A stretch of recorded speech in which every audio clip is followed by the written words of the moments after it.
Imagine a single cargo ship getting wedged in a canal, and suddenly, you can't buy a bicycle halfway across the world. Right, yeah, we all remember that. Welcome to the deep dive.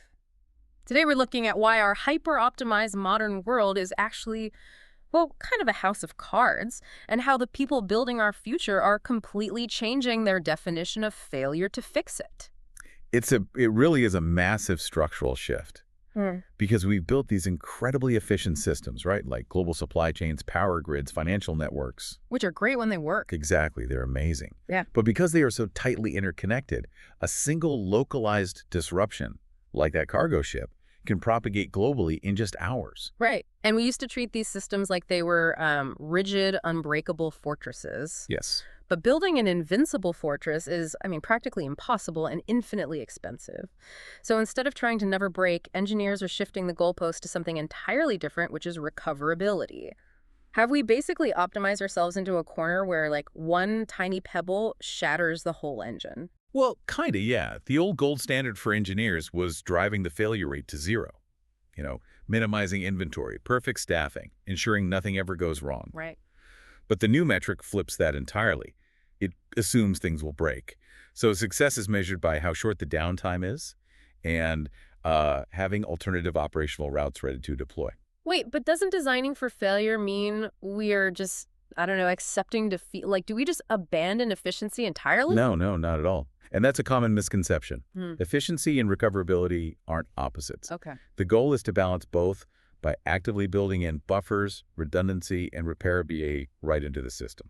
So it sounds less like building a rigid sports car that shatters when it hits a pothole and more like a biological immune system. Oh, I like that. Yeah, like you aren't trying to build a body that never encounters a virus, right? You're building a network of white blood cells that can take the hit, learn from it, and adapt incredibly fast. That is a perfect way to look at it. Resilience isn't just about how hard of a hit you can take without breaking. It's the mechanism of how fast you can fix the break. But, fixing one broken part is useless if the rest of the machine has moved on, right? Like, having a backup generator doesn't mean much if the supply chain that feeds it fuel is completely offline. Exactly. Recovery isn't just turning your own machine back on. It's getting all of the gears to mesh again with everyone else's. Yes, and that brings us to a vital distinction in the research. The difference between simple recovery and what's called re-synchronization. Re-synchronization. Right. The old way was treating a crisis like a pause button.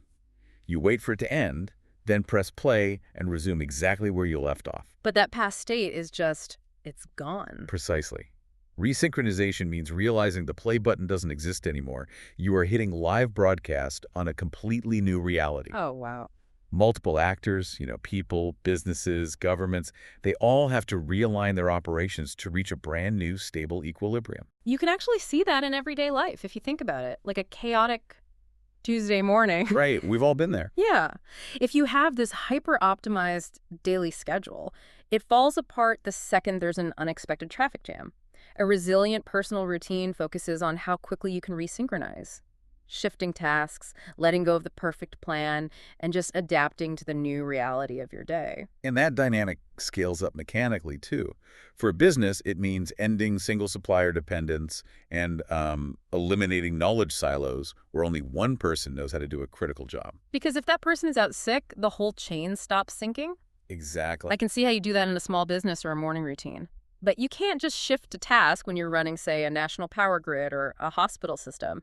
How does a city actually pull off this resynchronization without totally collapsing? Well, instead of relying on a single massive power plant, a resilient city builds microgrids. Okay, so smaller, localized hubs.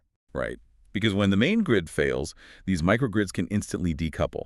They operate autonomously like little islands to keep local hospitals running, and then smoothly re-handshake with the main grid once the power returns. Re-handshake, I love that. Yeah, that handshake's the systems talking to each other again. That is the resynchronization. So whether you're managing a global supply chain or just trying to navigate a chaotic Tuesday morning, the ultimate test of your stability is no longer your failure rate. It's your capacity to adapt and bounce back. Exactly. Which leaves us with a fascinating, kind of provocative question to mull over today. As we increasingly hand the controls of our cities, our grids, and our markets over to artificial intelligence, are we teaching those AIs to fight for absolute perfection, or are we teaching them how to fail gracefully? That really is the million-dollar question. Because ultimately, perhaps the defining strength of future civilizations will not be avoiding disruption altogether, but continually finding ways to recover and resynchronize.